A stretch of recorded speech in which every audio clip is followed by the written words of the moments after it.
Is Disney creating a multiverse with the in-park characters these days? Welcome to the Disneyland beat, where our toes tap to a Disneyland drum. And we always whistle while we work. Disney is remaking almost every animated film and massively expanding both the Marvel and Star Wars cinematic universes, often in both past and future timelines. Today we're talking about how this is affecting Disneyland, both in the stories that we experience and in the characters that we get to meet. It really has become a multiverse of Disney park characters. Come on into the parks with us. Like, subscribe, and stick around. Disneyland is your land. Come seek an adventure at your pirates, eh? Made the jump to life speed.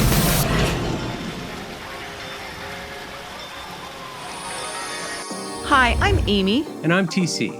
You know, one thing that seems to be really changing the meet and greet character experiences inside the park is the expanding universe of Disney characters outside of it.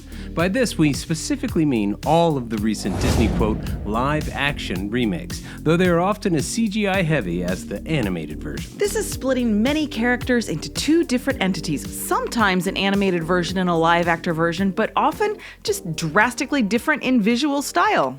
In the live-action remakes, the original stories and even the characters' personalities are often significantly changed, and this affects the parks in a huge way, as large parts of the Disney parks are built around these very stories. And more, Disney is putting IP-based attractions into the park instead of building original stories for the rides.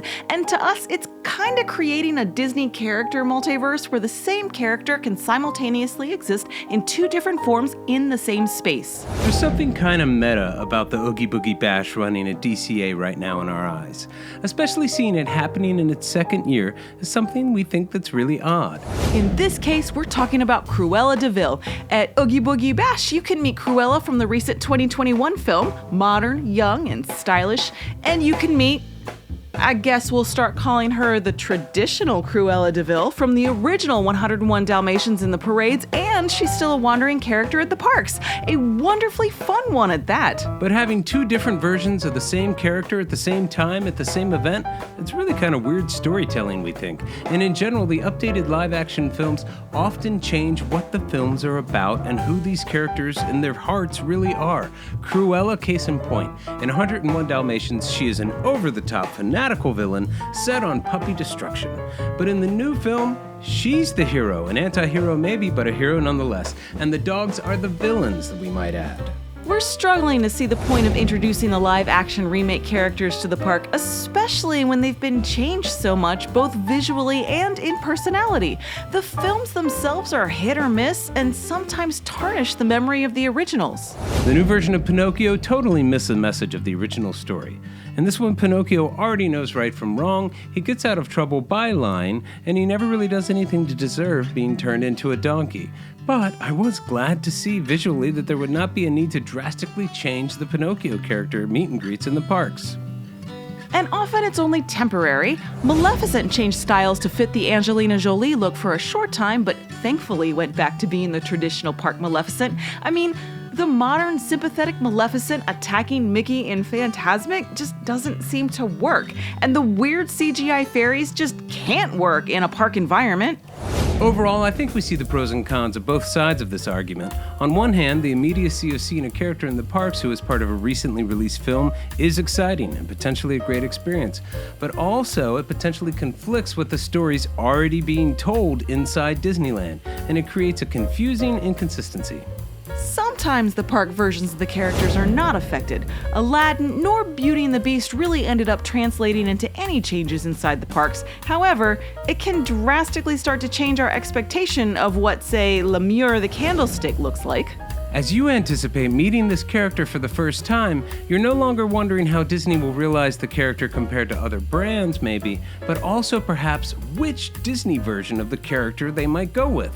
We kinda enter this world of character salad.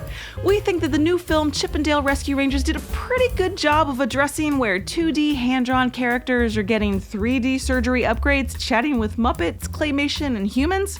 Fun, but potentially confusing in a live theme park setting.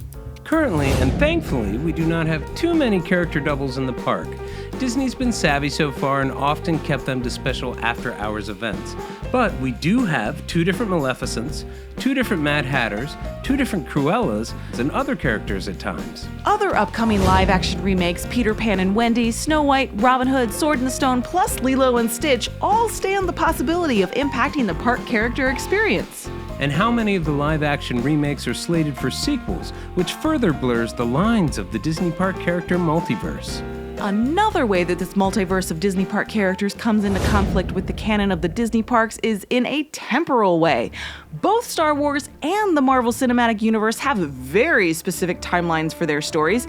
Unlike most Disney animated films, which are really independent of each other, the MCU and Star Wars films and series all have to tie together in some way, and at this point, that timeline spans decades, nay, centuries.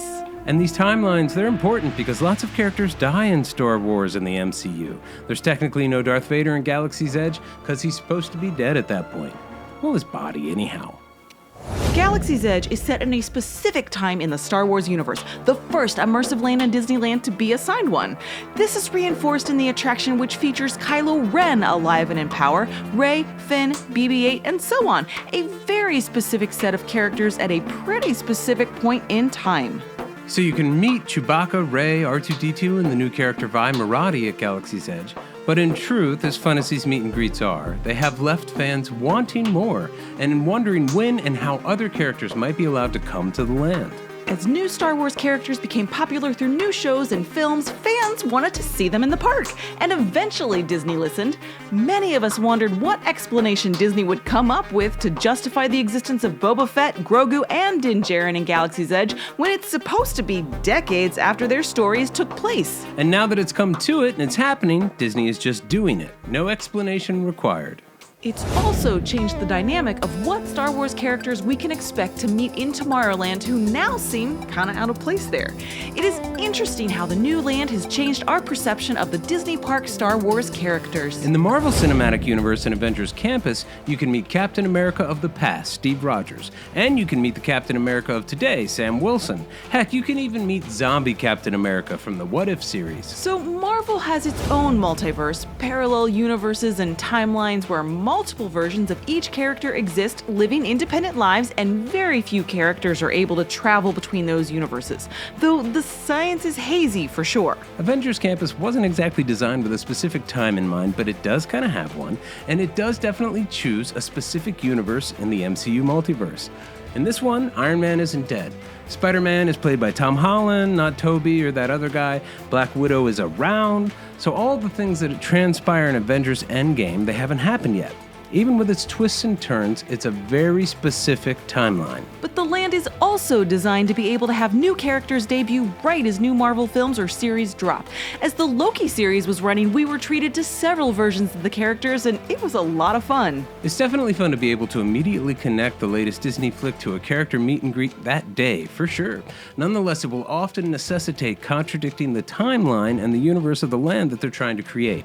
Whenever Avengers Campus is set, it is definitely well before Agatha Harkness is involved, or She-Hulk, or pretty much anything Phase 5. And don't get us wrong, we want to see these characters, but it is very interesting to us to note how the multiverses that are being created in Disney, Marvel, and Star Wars are changing the in-park experiences in subtle ways. Well, that's it for today. Thanks so much for joining us. Hey, let us know your thoughts in the comments. May the light in the firehouse window shine brightly, and may your dreams always come true. See you real soon, Musketeers.